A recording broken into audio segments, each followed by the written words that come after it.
Today's show is sponsored by ExpressVPN. Working from home? Protect your sensitive data with an extra layer of security at expressvpn.com/inside.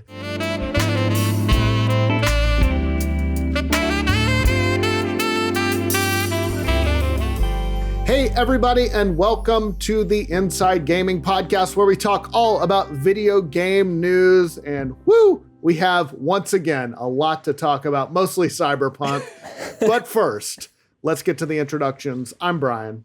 I'm Zach. I'm Caden.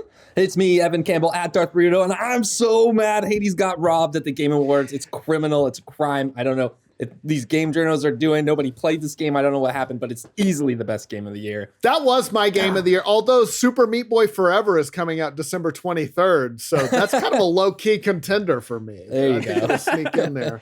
But yes, first let's talk about all the Cyberpunk drama, because there has been a ton. Where to begin?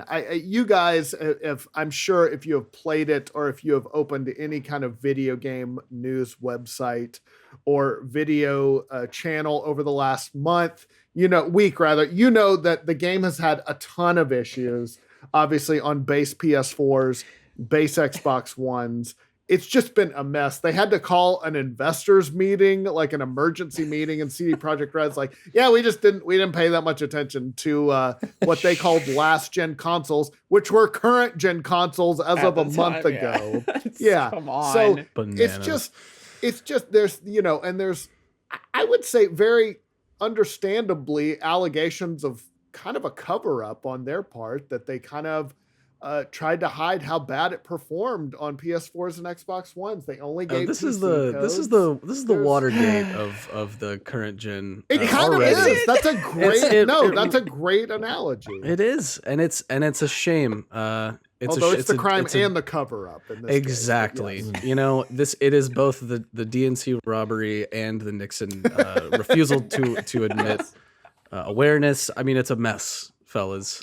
Yeah, Brian, I It's a want to give mess. you a little bit of credit too, because I think earlier on Thank when you. those reviews started coming out, and you kind of called it, you're like, we were going to do a headline for one of the dailies that was like Cyberpunk 2077 devs like lied about how versions of the game are running. And at that point, I felt like it was an early take, and like I agreed with it to an extent. Like, they definitely presented only the best version of the game, which was on Yes. PC. Mhm. Yes. They I mean, that's definitely pretty were being- typical too. Yeah. You gotta, Yes. we have the qualifier there is whenever somebody's showing you something, it is the best version of what they have to offer at that moment. Yeah. So they're Wait, never going to show you the Evan's garbage. talking about how right I was. Hold on. I don't want to interrupt this train of thought here. Well, I just like, I think that was like early on. I think it was like a pretty strong take, but also up to that point, everything we've reported and other sites have been reporting about Cyberpunk 2077 was about all of the delays, right? Like, it's delayed again. Right. And like we joke around a lot on this channel. And I think sometimes that gets taken as like legitimate ire about waiting for a game to come out. And I think everybody who's ever been on this podcast is like, come on here and said they're totally fine with delays. But like, it's wild to like, since we have this platform, it's like wild to take that stance or seemingly have that stance and then be like, but now the game is completely broken. You released it too early. But like, I mean, as we've also reported, like this game was supposed to be playable on current gen or last gen consoles. The PS5 version right now is just the PS4 version, but like ported to PS5 essentially. Next gen versions that isn't of coming out Cyberpunk until next year. Yes, next gen versions of Cyberpunk 2077 are not out right now. Like, the way they went about reviews was like completely shady. But it's I also like, I think it's hard in like a headline or whatever to differentiate between people who market the game and do PR for the game and the people actually working on the game. So like, it's complicated. It's like, it's gotten super worse. There's been reports that like they've lost like $1 billion in terms of like the value of the valuation. Well, of the company. their stock has dropped for now. Yeah. It'll bounce back. And now they're out there saying like making promises about next gen, like for PS5 and Xbox Series X, that it's going to run even better and it's going to have all these different features and things. And it's just maddening. I would argue that they absolutely knew that it wasn't running great. I feel like that's the reason they delayed it. Also, all the bugs and the other things. But I feel like delaying it to December, let the next gen come out. So now they could call all of the consoles that most people have last gen consoles. So it kind of, just that framing, just that rhetorical framing, sort of, I feel like subtly kind of blames you for playing it on old quote unquote hardware. When, again, if you're not playing on PC, if you're playing it on console, you're probably playing it on one of those. And I think they absolutely knew. I think that's why they only gave PC codes to people, and they wouldn't even let people use their own game capture footage. They restricted them to use B-roll in their interviews to further hide it. And I think it all boils down to money, because Bloomberg reported that their bonuses were tied to a Metacritic score of 90 or above. Yeah, yeah, it might be but like, and the Metacritic is already down to like in the 80s now, and so is the OpenCritic.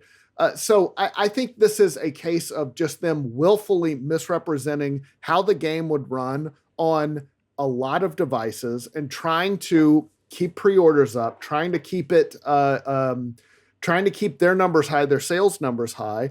And it's just, I think it is very understandably hurt their reputation, because it's completely unacceptable the way it runs on base PS4s and Xbox Ones. And I get it. You can say, well, you shouldn't be playing it on that. The game has been in development for 8 years. It has been marketed forever as for the PS4 and the Xbox One. So to do a bait and switch at the last minute, I think is just very cynical and you know, very Polish. You can defend them if you want, but it's just not. I know they're scrambling to fix it now, and they say it's going to cost them all this money, but they should fix it. This is a terrible sign of current AAA game development, where you promise the moon and everything looks great, and it's going to be this, it's going to be that, it's going to just, all your choices are going to affect everything, and then the game comes out and it is not anywhere close to what was promised, and for people to have to wait 2 or 3 months to get it to a playable state is absolutely ridiculous. I think that there's still more to that too, because as much as it's not running well on, PS4s and Xbox Ones, which it's still also not really running well on PS5s and Xbox Series X's or Xbox Series S's, because it's the same game at the moment. It's still also not running well on PCs, especially if you have an AMD Ryzen.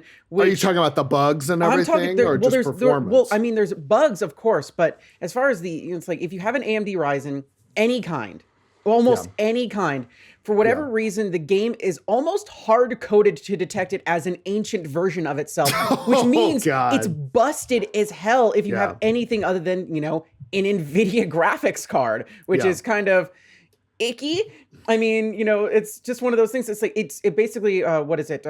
It detects it as a 2011 AMD rather than anything new. So even if it's brand new, it's detecting it as a 2011 AMD processor.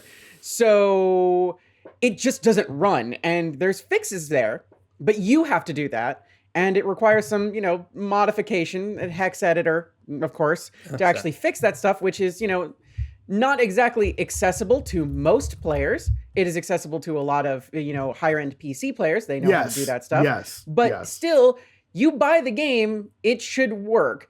And I'll point back to 2 podcasts ago, where we said, hey, Stadia is landing a big win by getting Cyberpunk day and date. And guess what? The place to play Cyberpunk, the game that everybody wanted to play, is freaking Stadia. I have something to say here. The only winner out of all of this is Google Stadia. Listen, I demand the floor, okay? Some bitch in the comments, this is why I never read the comments. Some bitch in the comments is like, remember when I cut out the other week when my Zoom just dropped, my Zoom call dropped? Yes. And some dude was like, Oh, I see. Zach would rather leave than have a discussion that it helps him admit that he was wrong about the Stadia and giving shit to Stadia. I was like, my fucking Zoom crashed. Stop it. Be quiet. Yeah, don't read too much into it. Don't read too. Yeah. It's trust me. This is the thing.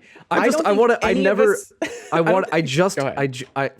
is for you, that one some bitch. Come on. It was a technical issue. Just really going for it. Listen, I don't think any of us here want cloud gaming to fail. It's an accessibility thing. It makes things easier for people to play and access things. It means that, hey, you only need to have. And you're not paying for hardware. Right. Yeah, it's a much easier way to play a game. Yes. We all want it to succeed.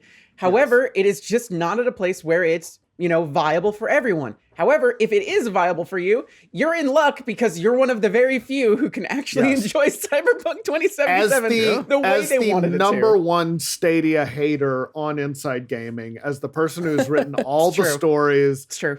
I will freely admit I was wrong. It is...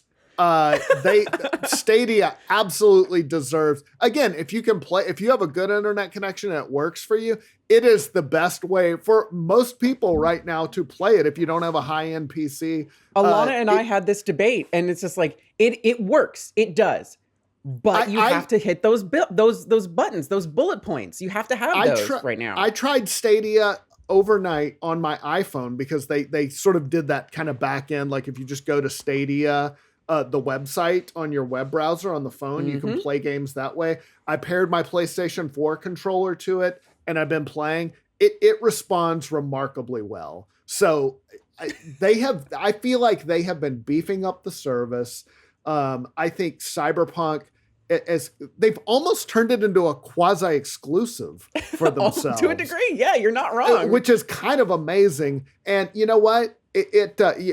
I've been on their subreddit. I see people signing up strictly to play it. Good for them. Like, I am all for more entrance into the field, and Caden's exactly right. It's not like we want this thing to fail. I still think it has a lot of issues. I don't like their business model. There's a lot of issues. I mean, this is big business. There's a ton of there's a litany of issues that we're not even getting into. We're just talking about the actual platform itself. But you're 100% right. And in terms of accessibility, and if you like, paying $0 for hardware is a pretty nice value proposition to play Cyberpunk. So yeah, I think you know what, the Stadia fans can have a well-deserved laugh at my expense. And everybody point at Brian and laugh. Absolutely. I do want to get back into kind of the quality of Cyberpunk 2077 and the nature of what's going on with CD Projekt Red. I will say there have been a lot of people in our comments who said the game is running fine for them on PC. I'm playing on Series X, and it's mostly running fine for me.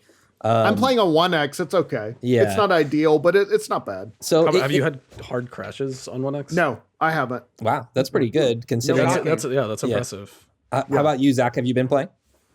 I have. I've been playing on PC. I've had no performance issues. Like I've been locked at 60 frames. I also turned off like the film grain, the motion blur, the chromatic aberration, like all of that stuff to help with just the look of it, because it looks better too. But yeah, like Caden said, it's still not like I have a fucking good PC, and it's still, man, like for me, it's the bugs and the immersion breaking bugs, where it's like you're in the middle of a conversation on the phone while driving, and it's like a really heavy story beat, but then your naked character T-poses out of the front of the car, and it's like, no, wait, what just happened? Like, wait, whoa, hold on. Is demonstrating with the T-pose. He just fell out of his chair. Hey, Evan. Yes. Yeah. Go ahead and ask me if I'm playing the game. Well, I know you're not playing it yet. I'm absolutely not playing the damn game. I'm not playing it. I didn't buy into the hype. I didn't buy into anything. I mean, I saw a couple things that looked really neat. I mean, it's like I liked what they were trying to do, but for me, maybe I'm leaning too much into this. I ended up really liking Fallout 3 once it was actually done. But this felt like, as far as the marketing was concerned, a lot like how they built up Fallout 3. When I finally got my hands on that game, it was a broken glitch. No, well, 3 was pretty bad too.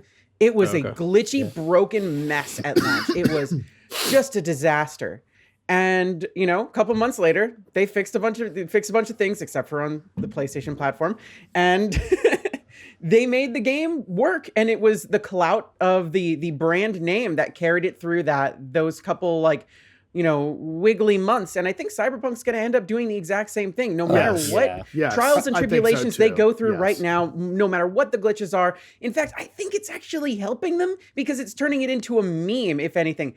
Same thing happened to a lesser extent with Mass Effect Andromeda, where people bought the game to see it break, and they wanted to see it, not in by and large. Fallout New Vegas was famously a mess too. Yep. I mean, tons of bugs and stuff, and people love that game. You got a brand on that. You got a big name on it. You got a big studio on it. I guarantee you're going to end up pulling it out in the end, and especially if it's this thing that's been hyped up to infinity. Yeah, I think, Andromeda is a different story. I don't think that went well for BioWare or Mass Effect. That put them in a much different situation. Because the fans hated it. Those weird memes at the beginning killed it. The crab walks and everything. It got people interested in the brand again because of the stupid memes. It didn't withstand because they didn't fix anything and they didn't address any of that nonsense. But I don't think that CD Projekt Red is going to be like, well, we Mass Effect Andromeda this. On to the next game. No, absolutely not. They're fixing this stuff. They will, and it will be fine. It's all hands on deck. They gotta fix it. And there's probably a lot to talk there about developer crunch and stuff, and hopefully they're gonna let everybody take a step back from the trash fire and have a holiday break maybe, and then come back to it in the new year for patches. But the ire that's out there about this game and the developers is tangible, right? You don't have to go very far to kind of step in it. I would say to anybody who's actually having a pretty good time with the game, just because it's buggy or broken doesn't mean you can't enjoy it. And I think also, but it's important to remember that that's not everybody's experience as well, right? A lot of people are having issues with the game. I think there are issues with the game that aren't even bug related. There was a pretty cool thread I saw about how they're caching and uncaching assets in the game, basically stopped cars, basically just disappeared if you turn around. Same with pedestrians too, right? NPCs, yes, and that's just how they're trying to work with the memory limitations and those versions of the game right now. Hilarious. So it's going back to kind of the presentation of it, and to your point earlier, Caden, of how CD Projekt Red was able to kind of show journalists and influencers the best version of the game. That's not new, right? That happens with almost every game. If you have PR acting in good faith, everything works like it's supposed to, right? They'll let you choose what version of the game you can get. If it's last gen to be PS4 or Xbox One or PC, generally reviewers get a chance to choose if those games are all ready to show. But they absolutely have the keys to the kingdom, and they'll be like, oh yeah, we just don't have any PS4 copies right now. That's how those kind of conversations can go. And I think that the way that the game was shown early on was a very calculated gamble, right? Everything since maybe the second delay has been a calculated gamble by somebody or a group of someone's who are making decisions in the best interest of the company, right? So either to increase their monetary gain, they've decided to go this route of we're going to ask for forgiveness instead of permission, right? This whole situation just feels very much like that. Once they knew that the delays were going to hit in the way they were, especially that second one for December. I get the codes, but to try to limit what people could use in terms of footage and to ban even PC footage feels very icky and controlling. Sure. Yes, absolutely. Yeah. Not. I just wanted to say there's an extent to this. Your point is well taken. Yeah, it's normalized, but that has happened with other games too. People will. There's the NDAs that you get for game reviews can be massive, right? Even if you do your own capture, they'll be like, hey, you can't show this, don't show this. Show that, or you don't. I show think we've all signed game. a million NDAs at this point for a million different reasons. Well, it's just I've seen a lot of comments asking about this, saying why didn't such and such game developers or game reviewers just ask for PS4 or Xbox One versions, and people did, and the response was hey, you can have one after the game comes out. Right? Yeah, of course you can have one later. So I think it's just for me, it's just been the severity of the cover up or whatever you want to call it. The severity of how the games are broken. Yep. The size of this game at which they've decided to act in this way, and then the continued pattern of this. They just gambled all of this credibility away. It's affected Microsoft and Sony in different ways because of the because of the epilepsy stuff, right? Like they basically called Sony and Microsoft's cert process into question by getting that into a game that shipped. So now Microsoft and Sony both have to come up with new protocols and new procedures to make sure that that doesn't happen again. Or well, they kind of exposed it as a rubber stamp. Exactly. I mean, right, I mean, in one way, it's great because now we actually have eyes on those things, which a lot of people have been trying to point out as far as accessibility and the way things are put together. If you have enough money, and we're going to talk about big business again because I'm going to loop it all back together. If you have enough money, you can just be like, no, our brand is good enough to give you this money and you shut up and just let it go by, which is exactly what CD Projekt Red did with everything that went into, Cyberpunk 2077. They kept assuring everyone the entire time, we're taking our time with this. We're not crunching anyone. Lo and behold, what did we find out? That we're treating gamers with respect is what they said last year. We want to be honest with you. We're not going to crunch anybody. They crunched the hell out of this team. Yeah. And there was I think you're also right. Disconnect between the actual developers of the game and then the studio heads who basically said as much as, we trusted that the devs would fix it in time. Like they said, and they were giving interviews. They were giving interviews a month ago, or telling investors it runs surprisingly well on the PS4 and the Xbox One, the base console. Which is surprisingly again, well clearly, that it can even run. It's so clearly a disconnect between between the C levels and the actual developers at CD. And again, it's go ahead, Zach. Wait, let Zach finish. I think he's trying to get through an idea here. Do you? Go on, Zach. Sorry. No, I mean it shows. I mean, at this point, it's not. It's just completely obvious. I mean, when they were, I forget one of the executives which one was making a public statement, and specifically was addressing the point about did this last delay to push Cyberpunk's release into December really do all that much? And it doesn't seem like it did. And their answer seemed to have just been, we trusted that the developers would be able to get everything in working order in that one last delay period. And it's that should never it just, I don't know if something's changed over at CD or if there's I mean, one thing to keep in mind is that the scale of CD Projekt Red as both a development studio and just an overall company has increased massively with the success of Witcher 3. And so you have to kind of keep in mind that there's probably multiple levels of communication to keep in order, but still, to me, that is a very clear sign of a very large chasm between the development heads and the actual developers, or maybe a better word is the developers and the C levels and the executives that are the ones making all these public statements about the game. Yeah. Sorry, go ahead. Sorry. Never mind. I'm going to shut up.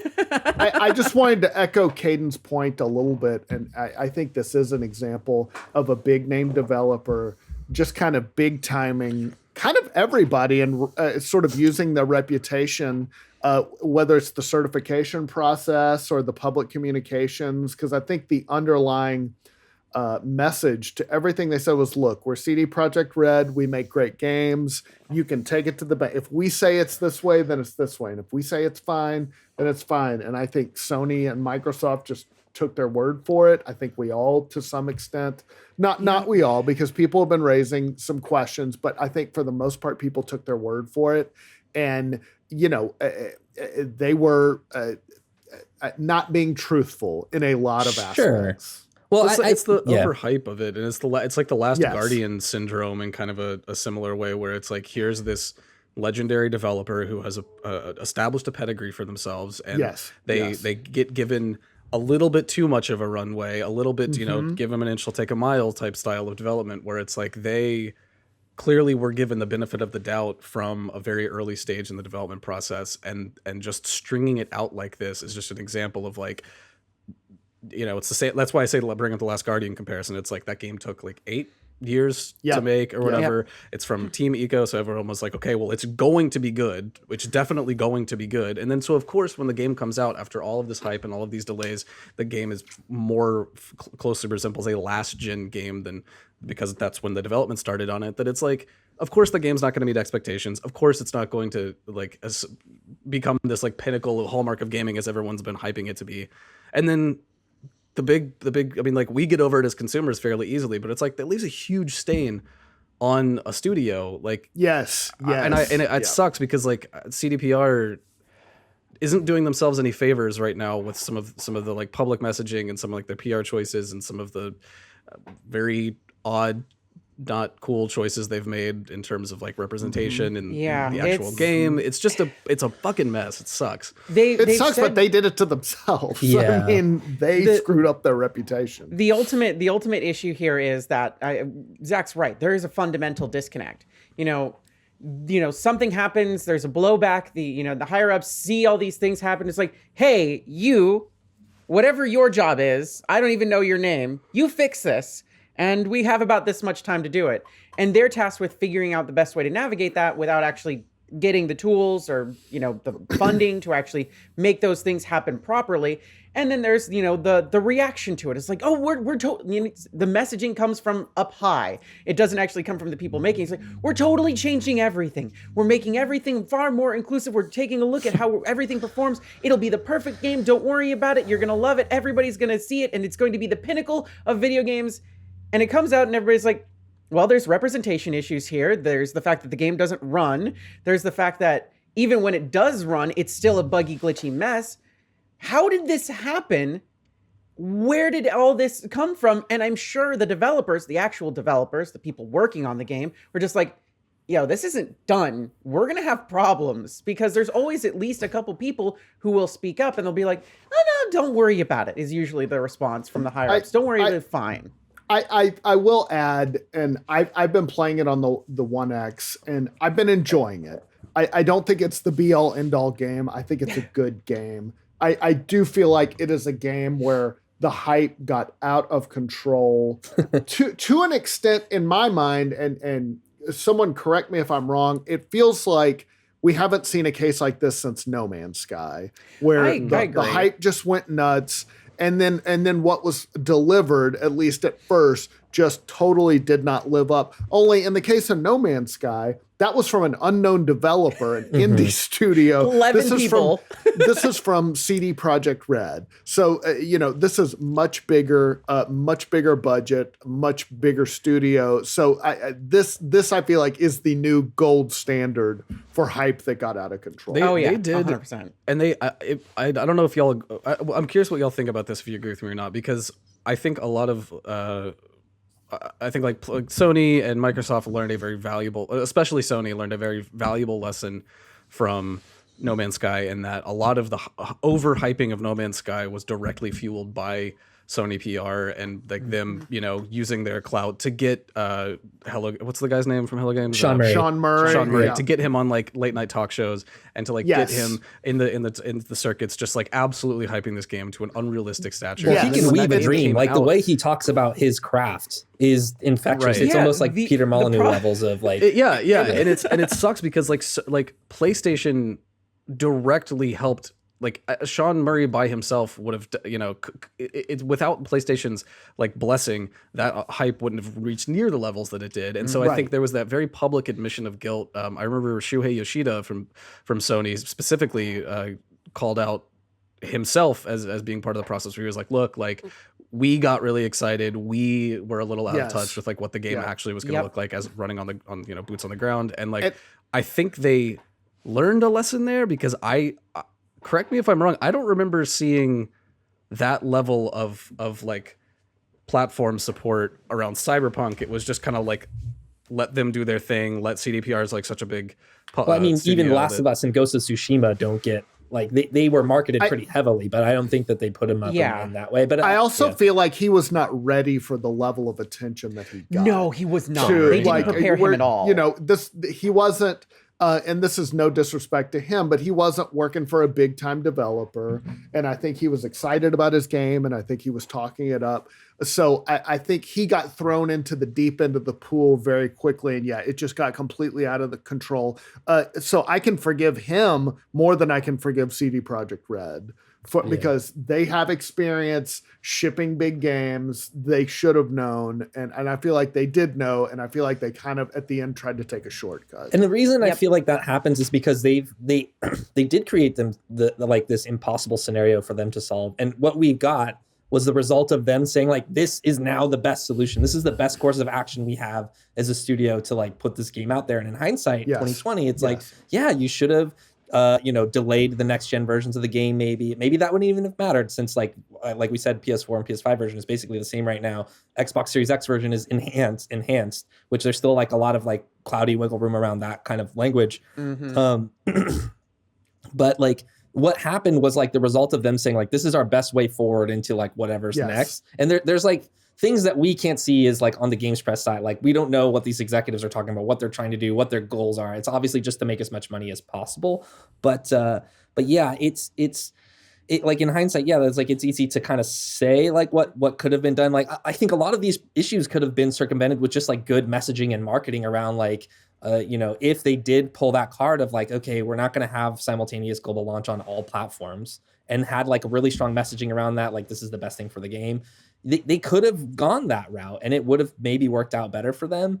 Or if it didn't, and you still got like the same level, like if there's just no way the developers could have produced a better version of that game on last gen, then you would have gotten like a poor outlook for next gen when that version finally comes out, right? Like they would have still released that, and then it would have been, people be like, oh yeah, okay, well Cyberpunk is not good. So I mean, didn't Crysis have that entire thing where it's just like, guess what? You can't run this game. And then everybody's just like, oh wow, we should probably beef up our rigs to be able to run this game. And that was their whole marketing.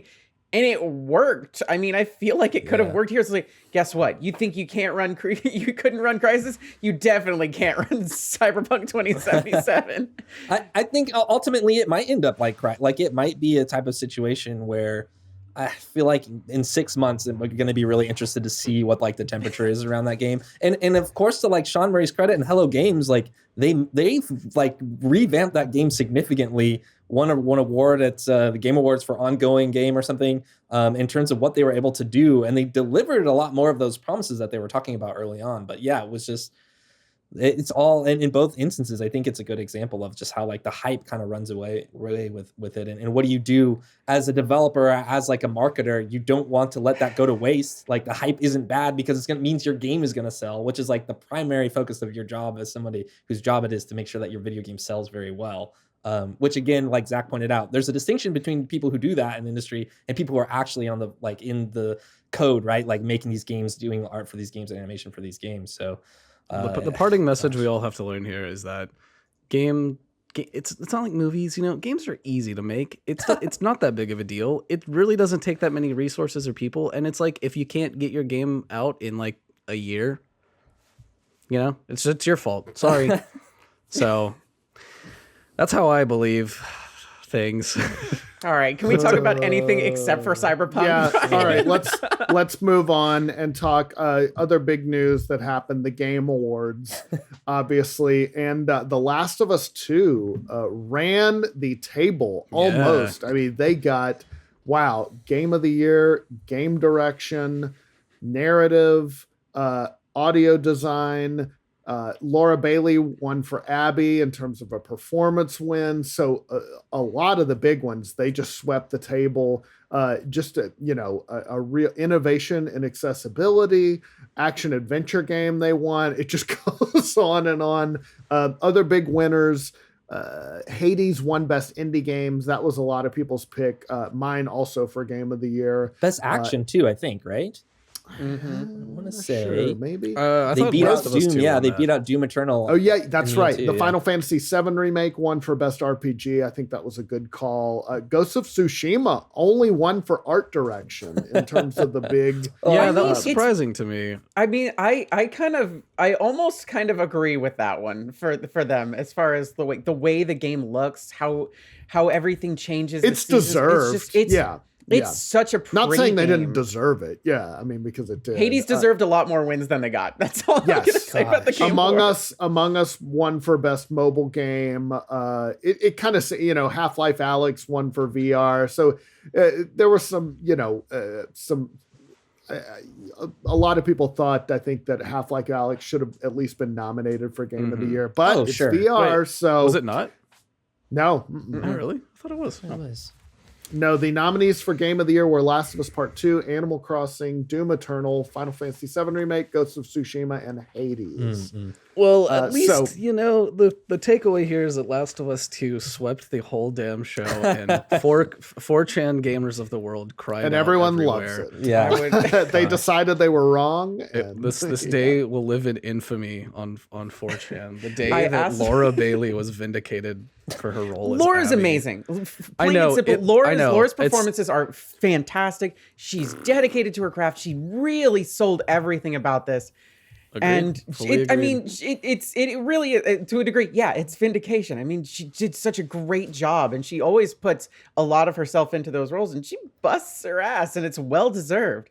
I would, however, like to say that, I mean, Logan Cunningham, who plays Hades in Hades, oh my god, he was so good. That's the thing. Like, there's character interactions in Hades that make me feel similar ways that character actions in The Last of Us Part 2 do. Like, and they're just still images with text, and then the full VO, and like the characters and the characterizations of those characters are so strong in that game.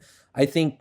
I'm happy he was nominated. I'm happy he was nominated because the nomination itself is well deserved entirely. What is that style where you just put up a big character portrait and dialogue? Visual novel style. Actually. Okay, that is okay. Yeah. But I just always think of Professor Layton for some reason. No, that's you're on point. That's exactly what it is. But let's see. Like I think about the Greek gods, right? And I've never in my mind kind of like you think about Zeus and you're like, okay, I kind of know how Zeus looks and sounds. But now he's got a beard. Yeah. But now there's all these other I have all these other representations in my mind for what these Greek gods sound and act like now, which I just didn't have before, right? And the amount of voice acting, the amount of dialogue, just the sheer number, and on top of that, it's a good roguelike too. Like it's an amazingly fun roguelike, and it's also more accessible than most roguelikes. Absolutely, because they don't just sort of hard reset you every time, so it's more of a roguelite, I assume. But I like those. I still like those. So a good game, a good year though. I feel like overall, I mean, we had some heavy hitters, and I do feel like speak of the devil. Once Cyberpunk gets all its issues ironed out, I do feel like it's a good game. Whatever. But you only get one chance to make a first impression, and anyway. True. That is that was the Game Awards, and let's talk really quickly about Twitch. They broke some news yesterday. Well, the words that shall never be named. They have banned 3 more words, and in this case, they have banned simp, incel, and virgin. Yes. What does everybody think? When there's it's like when used in a harassing tone, there is an asterisk there. Yeah, I guess if you just sort of called yourself a simp, that would be that's self-harassment and also against Twitch's TOS. That is my whole personality. So listen, we're all simps for our own favorite video game characters. We all know that, but I think this is kind of a show of good faith to a degree. I mean, yes, that little bit of like, oh wow, I can't believe they're banning simp and virgin. It just seems, weird that they're doing that. That became the big headline of it. But like the back end of it is they're actually taking anti-harassment stuff seriously, which is great. And I do think it's really funny that people are blowing that little part out of proportion to a massive degree. I don't think anybody's going to get like completely banned off of Twitch for saying, I'm such a simp for this. Well, you're going to be fine. But it is to the fact that they're taking a look at tonality and usage of words, not just how words, it's like just the word itself. It shows that they're actually doing some work, which I've been apprehensive about Twitch in what they've been doing a lot. Because a lot of it, I mean, it's been a lot of performative stuff lately, and a lot of us have felt that way. And the fact that they're taking this to this degree, I mean, it's a step. It's a weird step. It's a step. We brought this up in today's episode of the Daily on Thursday's Daily. If you're listening to this Friday or later, it reminds me a lot of the way that Infinity Ward addressed some of the toxic community aspects of modern warfare and Call of Duty Modern Warfare, where it was like, okay, this is like beyond a meme at this point. Everyone knows how toxic this community can be. So we're going to take some steps. It was very performative steps. We're going to take some steps to like really try to fix this community. And it was like, all right, now you can't make your username have the N word. But then it's like, okay, we'll replace the I with a number 1. And it's like, oh, you got us. I guess that's okay. And then it's like, okay, well, why don't you like actually go in and like fix some of the harassment issues, make your reporting tools better, make sure that these like there are more consequences for people that are clearly abusing the system. And then it's like, no, dude, we're gonna make a flash screen that says, hey, we here at Infinity Ward agree that Black Lives Matter, but we're gonna put that text over like an Apache helicopter firebombing a village. And it was just like, this is very performative Band-Aid over like deep wounds shit, and it's not helping. It's clearly just to like satiate like that bare minimum PR status quo, you know? Yeah, I think like Twitch has just not even the best track record for enforcing their terms of service. It seems super wishy-washy with who they decide to like come after. Yeah. So it's been frustrating all around, and they chose these specific words, but there's probably other words out there that are much worse or the thing more is, problematic. It's like probably there's probably stuff buried in there. I mean, there's some really interesting stuff. It's like things that are now against terms of service and so on and so forth. These things are prohibited, expressly prohibited, inciting malicious raids on another person's social media profiles, even off of Twitch, you know, claiming the victim of a well-documented violent tragedy is a crisis actor or lying, you know, things that are more things like encouraging DDoS attacks, you know, hacks and so on and so forth. They're actually making standpoints here. They're saying it's like, no, we're going to be actually active against this stuff. If you're using our platform to do this stuff, even off of our platform, we are going to, you know, use this and say, it's like, hey, you're banned from us forever. And we're going to use this as, you know, it's like, hey, this is evidence that this person did this. So it's actually kind of nice to a degree, like how detailed this went in there. There's a lot of good stuff in here. It is just very funny that they're banning the word simp. That's why it's a headline. All right, so we will see how this all shakes out for Twitch. But hey, good luck to all the mods out there keeping the word simp banned. Best of luck to y'all. We're going to get to the questions in just a second, but first, let's talk about Lumen Skin. Here is the cold, hard truth, guys. Your skin has needs. If you want it to look as good as possible for as long as possible, you need to address them now. You might not know where to start. I totally get it, but there's a company that takes all the guesswork out of it for you, Lumen. They're on a mission to help men give the amazing skin they deserve through high-quality, expert-curated products delivered right to your door. I have the moisturizing balm. I use it every morning now after the shower. It's great. I never thought to moisturize before. That was a huge mistake. It is totally, there's no peeling, especially in the winter. Just helps me keep looking nice. You can choose from different skin concerns to address. Mine is super dry, or you can pick up a simple starter pack for free. You deserve to look and feel your best. Here's where you start. Go to lumenskin.com/sendnews to get a 1-month free trial of everything you need to start your skincare journey at home. That's lumenskin.com/sendnews to get your first month free. lumenskin.com/sendnews. All right, let's get to the questions. First, from Roger ATX. Is CD Projekt Red going to suffer for their 2077 launch woes? And will EA Play really come to Xbox Game Pass for PC? I think they're in that order. I think their reputation has taken a hit. Definitely. I don't know about the EA Play.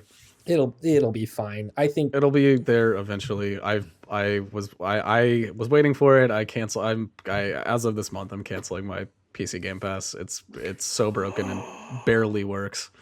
Wow. Really? You've been having that many? I've had so many issues. I'm not kidding when I say 3/4 of the games that I've downloaded won't even run. That's pretty weird. And I've seen a lot of people with similar issues. Like I've tried a bajillion different fixes. Yeah, it's not. So I'm just like, fuck it. Okay. And they told me when I went to cancel it, it was like, but is there anything that we could do to make you stay? And I was like, yeah, fix your platform. Period. Right. Just fix it from the bottom up. Fix the actual service. Yeah. That you want. Game Pass console, great. Game Pass PC is very much still a beta. CDPR took their hit.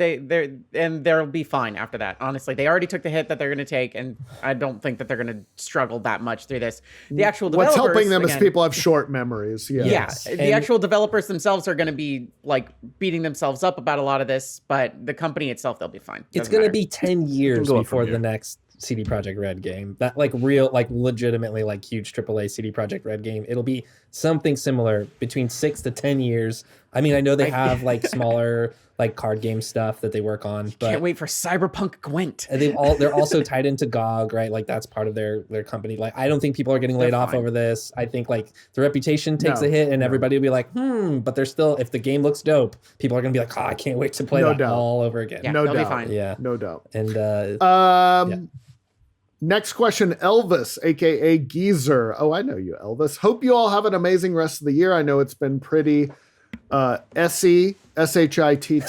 You have all done such an amazing job making it a bit amazing for us all. Elvis, that is not a question, but thank you very much. Yeah, thanks. That's very kind sentiment. Thank you, Elvis. Matthew Cox, since it's delayed until fall next year and knowing how bad the demo looked, do you think Microsoft knowingly lied about Infinite's launch release to sell Xbox pre-orders? Once you actually manage to pre-order one, are you really going to cancel? So did they, I think they're asking. Halo did they Infinite. Yes. Yeah, Halo Infinite. Sorry, that took me. I was like, to me, I think that July gameplay reveal really threw them for a loop. And I don't think they were expecting to get the backlash they were getting. That's my main takeaway from that.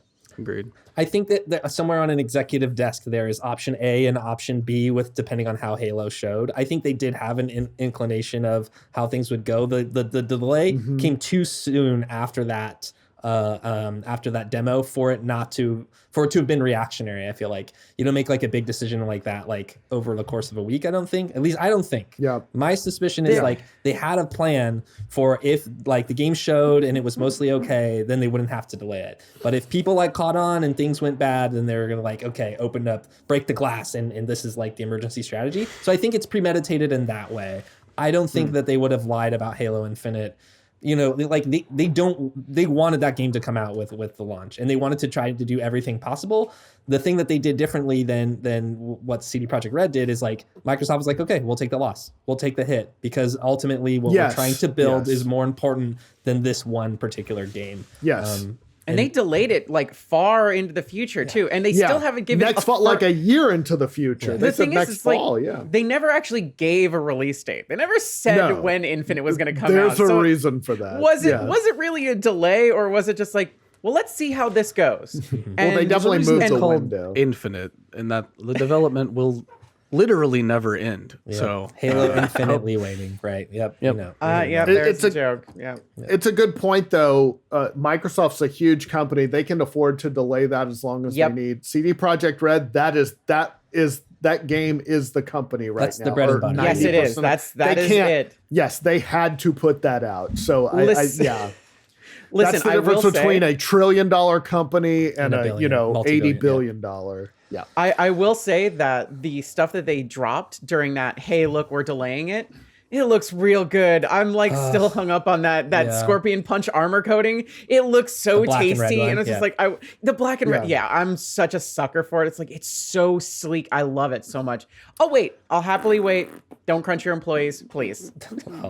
Agreed. That's not going to happen. Ray Joy asks, is there any games you guys are playing for the holidays or recommend playing for the holidays? Good question. I'm going to hit Super Meat Boy Forever real hard when it comes out on December 23rd, because I think it's Switch, at least console exclusive for now. I'm still playing Cyberpunk. I'm still doing Slay the Spire.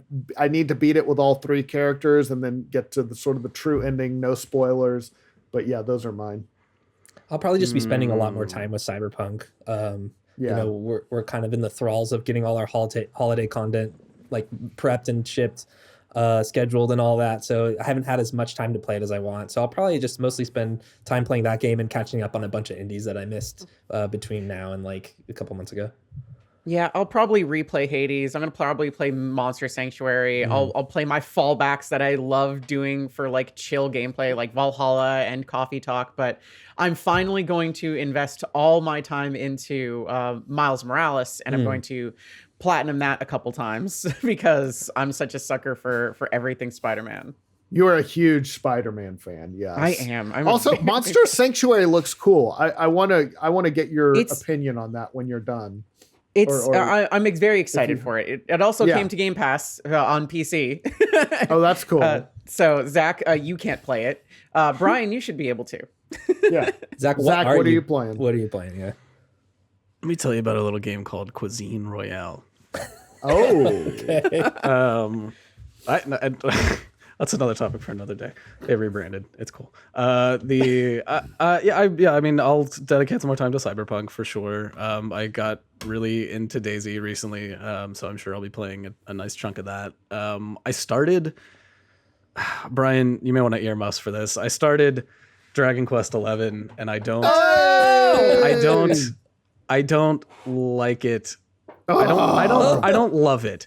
I think, however, with one big caveat, it seems that there's like the early stage of the game that I'm in, the combat is not representative of how it will be ongoing, because like a lot of footage I've seen makes it look like it's a turn-based RPG or something. It is, but like, yeah. But I'm in. I like, for me, I just did the go up to the mountain top thing, like the opening mission. And it was like, it's like an action RPG where like you make selections inside a circle and then you run around. Yeah. And I'm like, is this what the combat is always going to be? It's not. No, it's not. It's a weird way to kick that game off, because I was like, this is not fun for me. Like, I would rather this just be a straight up turn-based RPG. So it's turn-based. Yeah. Stick with it. You'll be fine. Stick with it. There you go. Yeah, okay. You'll be fine. Exactly. You'll be fine. Keep playing the damn game, Zach. That's right. I couldn't agree more. This is a good question from Mason. What game do you use to benchmark new equipment? Like consoles, controllers, TVs, etc. Okay. That's a good. I guess Cyberpunk is the new. Yeah, let me tell you about a little game called Cuisine Royale. I've been using No Man's Sky actually because of the generation and everything, like, because it has to generate on the kind of like immediately when you're landing, it just has to populate everything, and it's like, if it can't do that, then I don't necessarily think that, you know, my hardware is beefy enough for it. I think it's a solid middle of the road, nice little benchmark to hit. I'm not expecting to get, you know, ultra out of most of my stuff. I just want to play the damn game. For me, it's Destiny 2. Yeah. Okay, that's fair. Good call. Yep, that's fair. Yeah, I feel like I don't play on PC enough for it to matter, so I just don't care as much. But same I'll just here. like mess around and then see how things feel. Like for controller stuff, I'll obviously like want to try like a platforming based game, and just it's like that type of feel for like controllers. I think is like a month-long process of testing, whereas like, you know, to see how like specs run in a game or something, I feel like you can pretty much like check a web form to see. Like, I'm usually someone who will just look to say like, oh, what's the best version of this game, and either can I run this.com? Yeah, or not care. You know, that's how I roll. If I'm playing like a cloud based thing, like whenever and I kind of come in and out of Stadia, I'll always check Destiny 2 to see how it performs. Yeah, that seems like a good one. Yeah, just for reflexes and things. Okay, let's do one more. EJ Asurian, what are some games y'all are looking forward to next year? Good question. Oh gosh, Halo Infinite definitely for me. I'm still looking forward to The Ascent, which is an Xbox Series X / PC game that's supposed to be coming next year. Was supposed to come out at launch or before the end of the year, but it didn't. So it's like an isometric kind of action game. So yeah, I'm looking forward to that. It's like a cyberpunk setting, and it looks really cool. The art looks really cool. But yeah, that and Halo are probably the biggest ones for me. Yeah. For me, Far Cry 6 looks cool. And I don't know if it's coming out next year, but I got my fingers crossed for Breath of the Wild 2. Yes. Oh yeah. Absolutely. That would Yeah. be awesome. That would take the cake. I mean, easily. I mean, saying Breath of the Wild 2, Halo Infinite, probably way up there. But the first month of 2021 is going to be really good to me. Arno Surge DX, CL No Surge DX, Disgaea 6, the Medium. Oh, Disgaea 6, that's right. Yakuza Remastered Collection, ReZero. Oh, it's just Don't forget Chorvis is coming out. Oh, right. I mean, you joke, but I think it looks kind of cool. That's like a spaceship shooter, right? Yeah. I think. I'd say for me, Hitman 3 is up there. There you go. I'm really curious about Deathloop. Oh, I wanna get my hands on Good that. one. Yeah. Good one. That's probably it, actually. Damn it. I'm super curious about the Harry Potter game, the Hogwarts Legacy game. I want to see if that ends up coming out next year. I'm curious to see what the actual game is, and then I guess you already mentioned Breath of the Wild 2, but in a similar vein, Horizon 2. Horizon Forbidden 2, West. yeah. Oh, is that due Speaking out of next year? twos, Bravely Default 2 comes out next year, too. Yes, Super hyped for that. Awesome. Yep, me too. I forgot how much I want Deathloop to come out. That's definitely mine. Yeah. Deathloop's so interesting. I'm so excited. Me too. Wait. Oh, sorry. Hood Go ahead. Outlaws and Legends. Hood Outlaws and Legends, because I'm fucking a simp for anything Robin Hood. I will take it. Well, Give now me. you just got our podcast. Yeah, I think the man. Twitch police Thank you are very your way. All right, everybody. Thank you so much for listening. Hope you have a great week, and we'll see you soon. Bye. Bye. Bye.